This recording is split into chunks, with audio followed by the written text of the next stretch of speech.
Nuwun sewu Kanjeng Sultan. Oh. Gantos ingkang gantos Sultan wonten ing Demak Bintoro menika sinten? Jagol Auranilo. Ing sawise Kasultanan Bintoro Demak yanake jenengan Sultan sing dadi ora aku nanging Dimas Trenggono. Pangeran Trenggono. Eri. Dadi nggonku mrepeki kelawan kowe kabeh. Ing mangsa Dimas Trenggono sing dadi Sultan ing Kasultanan Bintoro Demak nganti jambal wanen aku ora bakal sowan ning Kasultanan Bintoro Demak. Mula enggani kuwi yen ana utusan saka ing Kasultanan Bintoro Demak mangsa bareng kowe.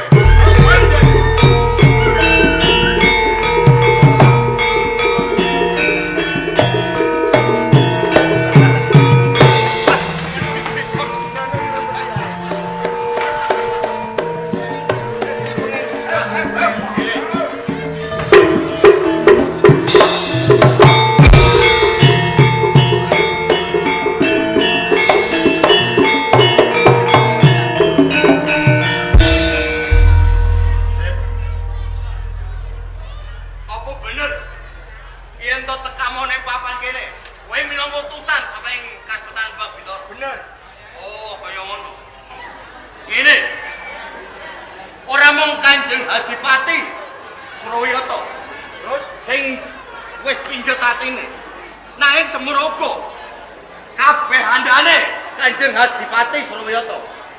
Iki dina ora saruduk. Yen to sing dadi sultan ana ing Demak Bintoro kuwi Pangeran Trenggono. Ngene.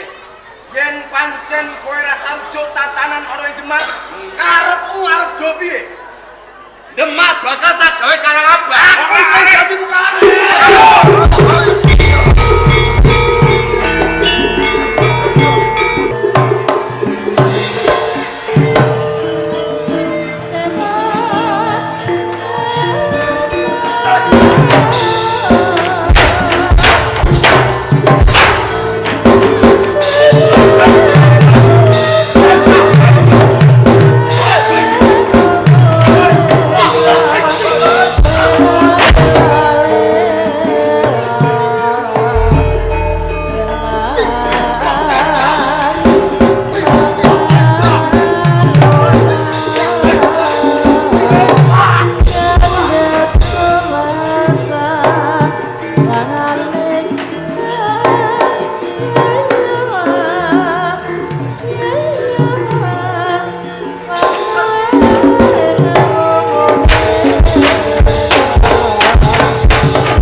atimu ngobar kelawan rasamu satemah kowe nduweni rasa sengit kelawan sedulur.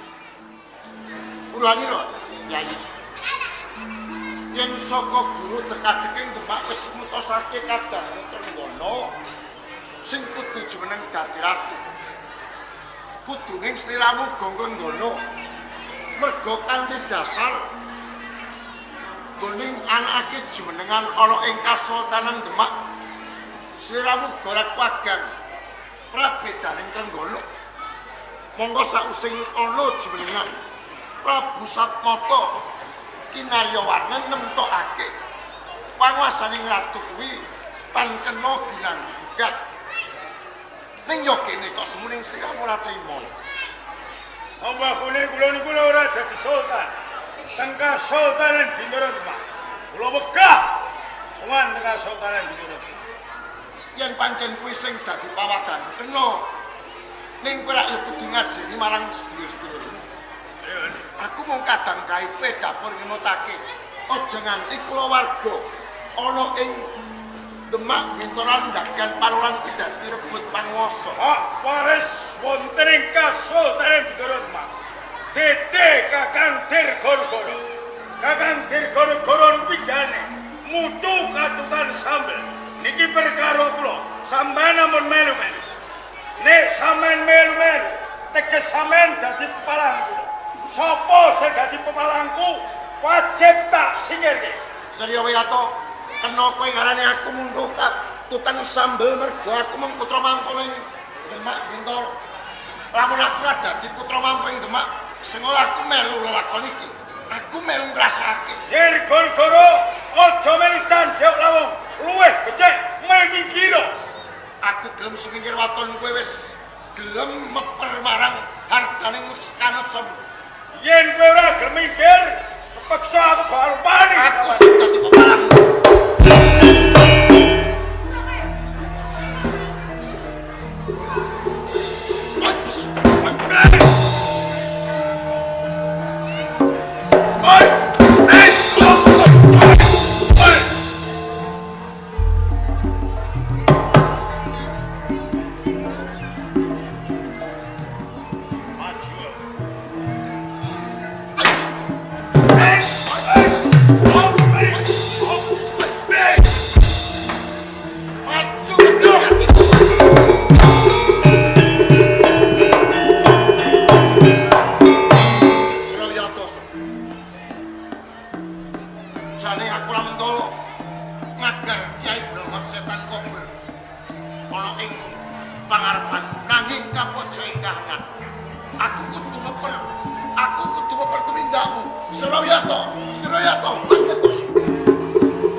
Sultan wonten ing Kasultanan Bintoro Demak. Caranipun ngaten. Bareng. Assalamualaikum. Waalaikumsalam warahmatullahi wabarakatuh.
patinipun. Bab apa? Nalika wonten ing Kasultan. Demak Bintoro. Kanjeng Adipati menika mboten saged jumeneng. Dadi sultan ing Kadipaten Sultan Menika lho. Demak Bintoro. Sabar anggenipun.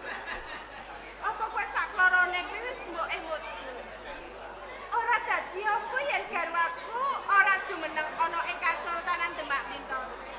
Mergo garwaku kuwi duweni pangkat lan derajat dadi adipati ana ing gagal asem kene. Aku kuwi rumangsa bagya mulya lho. Senajan to aku dadi garwane adipati. Apa kowe saklarane ra mbok emut? Sampun kula emutaken boten nanging Kanjeng Adipati menika pun agel atinipun pundi. Bagol. Monggo Kang Mas.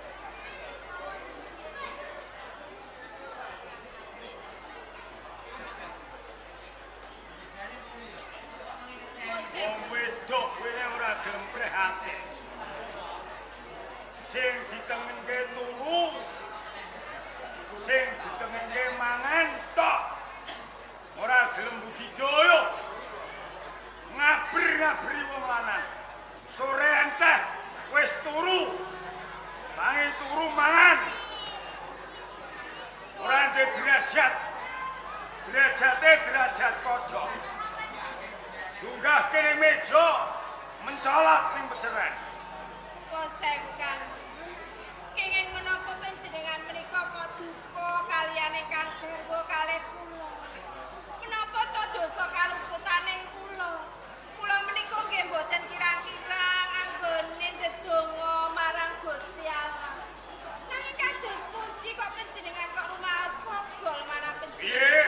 Ndedonga. Iki Kang. Nek kowe kebak ndedonga. Ora nanti aku cabar wigal. Ora bisa dadi sultan ana ing Kasultanan Bintoro Demak. Ora kurang-kurang anggonku budidaya.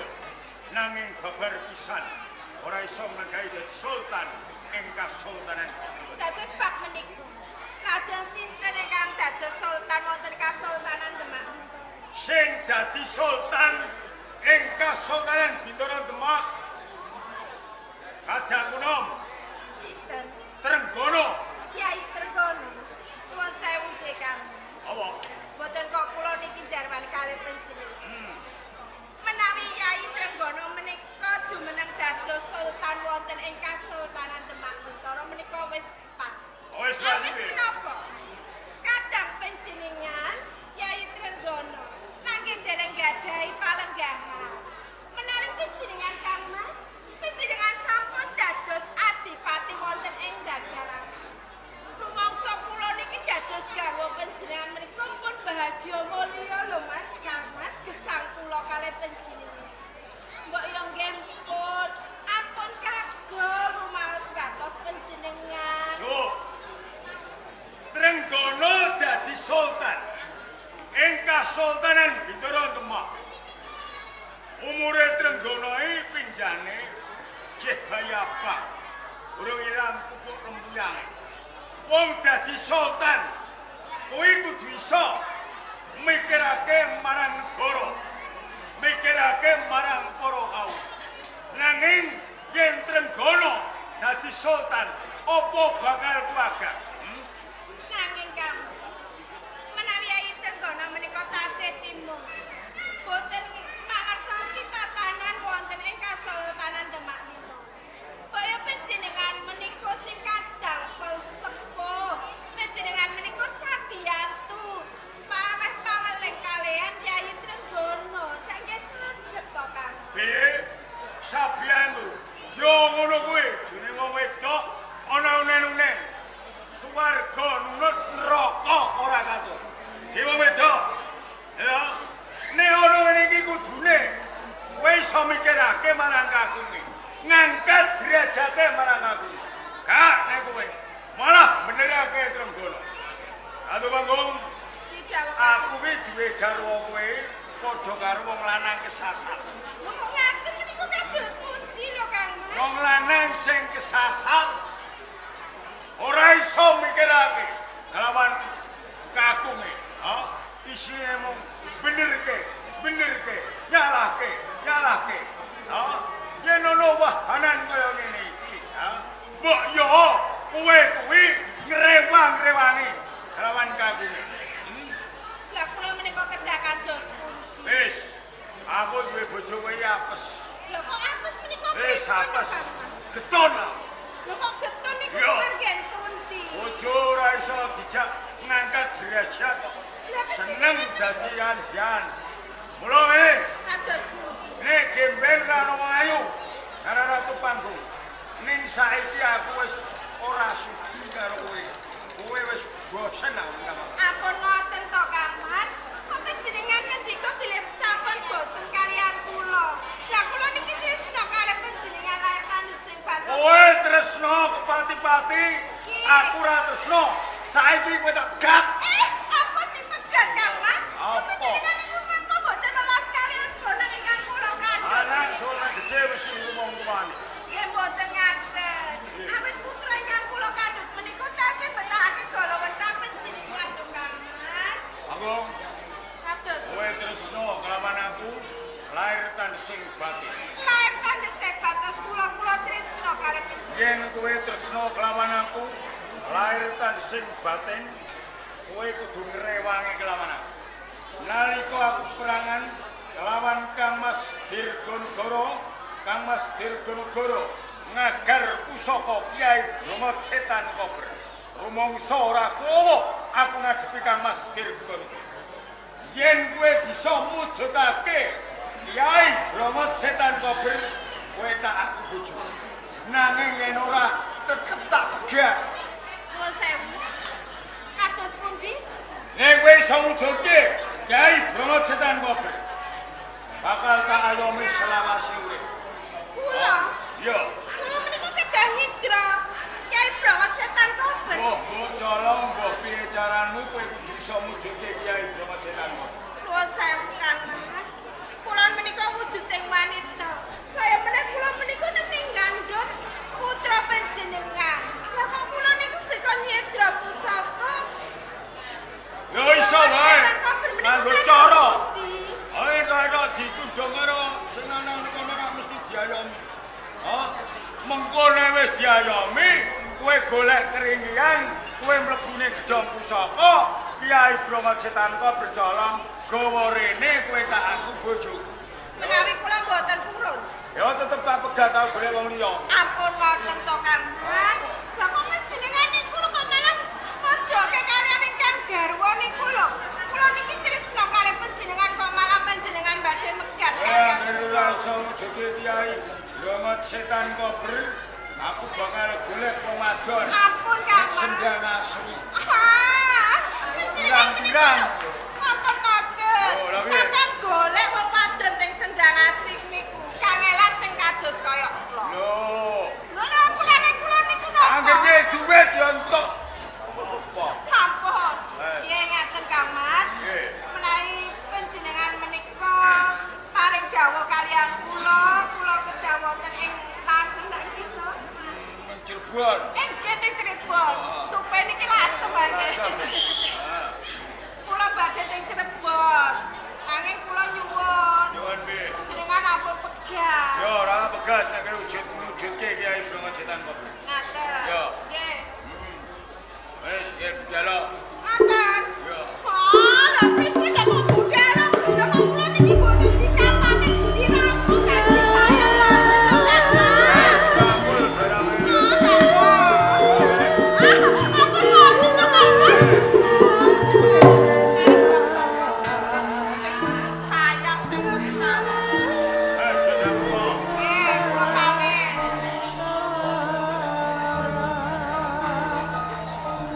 Raja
aku. Aku bakal bikin dari aku aja. Orang usah nangis. Kok nangis kok? Bukan. Kok malah nangis?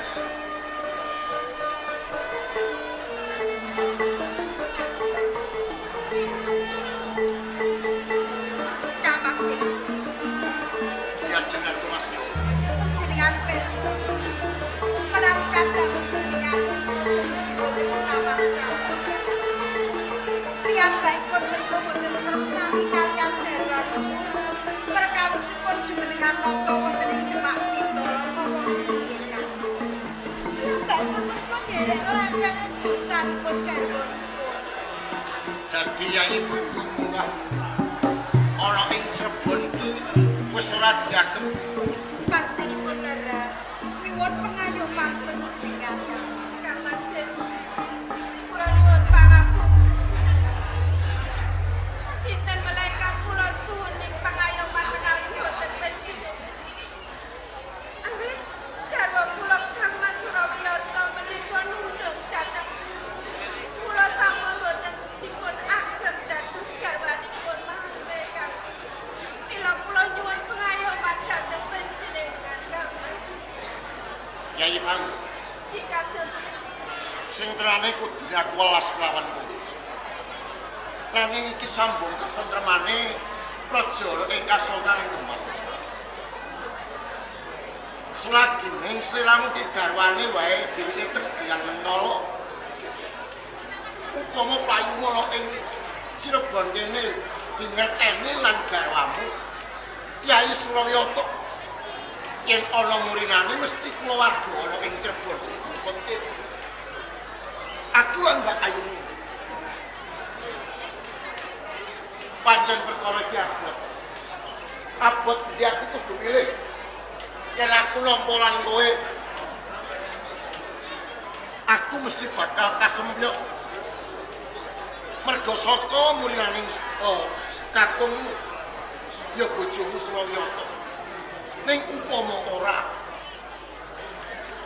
kok distun temen ing atasing kowe kalbu keluarga ning Demak. kapas kiri. Sinaosa punggalih panjenengan menika kagol ing dados perkawis kadang panjenengan Surawiyata. Nanging panjenengan kudu mirsani menawi panggung menika sampun bobot sampun lekipun konang jabang kayu. Menawi boten panjenengan tampi boten ngayuh wonten ing Cirebon badhe tindak pundi panggung Kang Mas. Ya Jeng Mas Yowo. Tak timbang abot rasane atiku. Nanging kepiye wae panggung isih kalbu keluarga ing Cirebon. Tak tombo nanging Menapa Kang Mas? mengko yen nganti ana apa-apane kowe aja ngluput kelan aku. Lho, Kang Mas.